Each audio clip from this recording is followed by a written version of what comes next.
ভাইয়া আমাকে এক প্লেট ভাত দেন তো। ঠিক আছে আপু, আপনি ওই টেবিলে বসেন, আমি ভাত দিতে বলতেছি।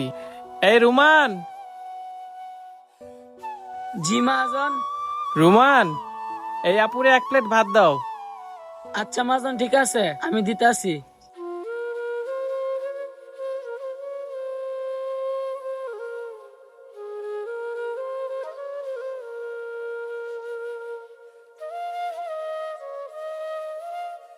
আপু, আপনাকে ভাতের সাথে আর কি দিব?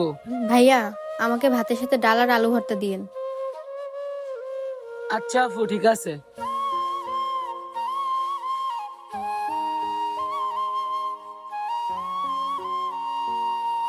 আপু, এই নেন। ভাইয়া আমি তো শুধু ডাল আর আলু ভর্তা দিয়ে ভাত চাইছি, আমি তো মাংস দিয়ে ভাত চাই নেই। সমস্যা নাই আপু, মহাজনে বলছে আপনি এটা দিয়েই খান।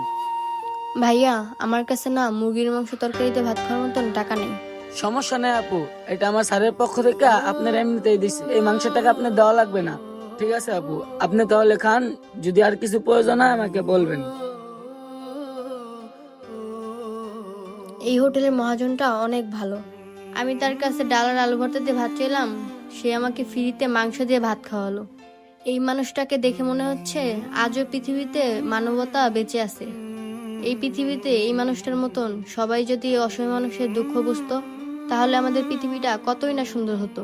যাক, আজকে তাহলে আমি পেটটা ভরে ভাত খেয়ে নিই।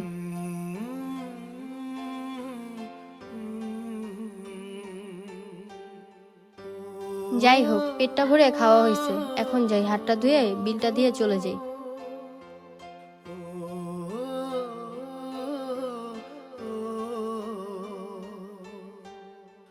ভাইয়া আমার কাছে শুধু 50 টাকাই আছে। ওইটারকে বলছিলাম আমাকে শুধু ডাল আর আলু ভর্তা দিয়ে ভাত দিতে, কিন্তু ওইটার আমাকে মুরগির মাংস দিয়ে ভাত দিছে। আর এই 50 টাকা ছাড়া আমার কাছে আর কোনো টাকা নেই। আচ্ছা সমস্যা নেই আপু, আপনি আমারে 50 টাকায় দিয়ে যান। আচ্ছা ঠিক আছে ভাইয়া, এই নেন। আরে ভাই, আপনি এটা কি করলেন?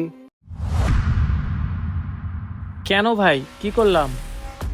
আরে ভাই, কি করছেন আপনি বুঝেন না? আপনি এই মেয়েটাকে খাইতে দিলেন মুরগির মাংস দিয়ে, আবার বিল রাখলেন মাত্র 50 টাকা।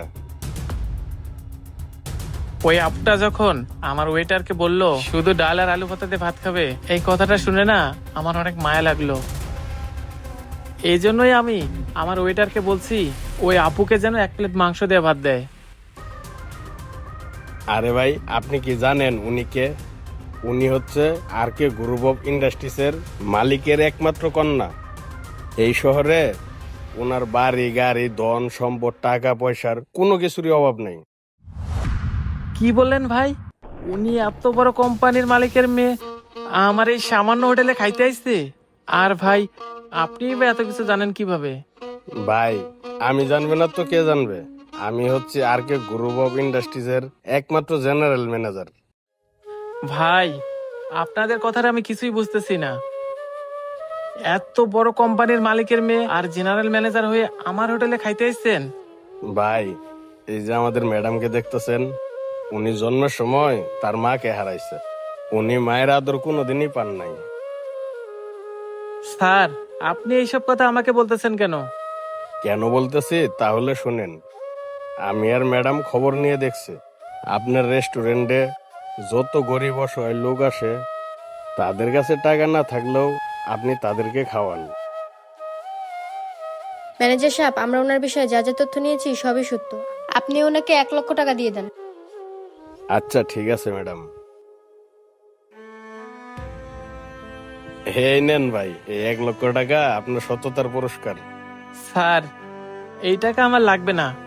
আমি আসলে গরিব অসহায়দের খাওয়াইলে মনের ভেতর কেমন একটা শান্তি পাই। ভাই, আমার এই টাকা লাগবে না, আপনার টাকা আপনি আপনার কাছেই রাখেন। আর আমি গরিব অসহায়দেরকে পুরস্কারের আশায় খাওয়াই না। ভাইয়া আমি তো আপনাকে এই টাকাগুলো এমনিতেই দিচ্ছি না। আপনি যাতে এই টাকাগুলো দিয়ে আরো গরিব অসহায় মানুষদের খাওয়াতে পারেন, এর জন্য এই টাকাগুলো দিলাম। ম্যাডাম, আপনার মনটা সত্যিই অনেক বড়। তবে এই টাকাগুলো আমি নিলাম, এই টাকাগুলো দিয়ে আমি গরিব অসহায় মানুষদেরকে খাওয়াবো। এইখান থেকে আমি 1 টাকাও আমার নিজের জন্য খরচ করব না। ভাইয়া আপনার কথা শুনে অনেক ভালো লাগলো। আচ্ছা ভাইয়া, আপনি এখন থাকেন, আমরা এখন অন্য জায়গায় যাব। ম্যানেজার সাহেব আসেন। চলেন ম্যাম।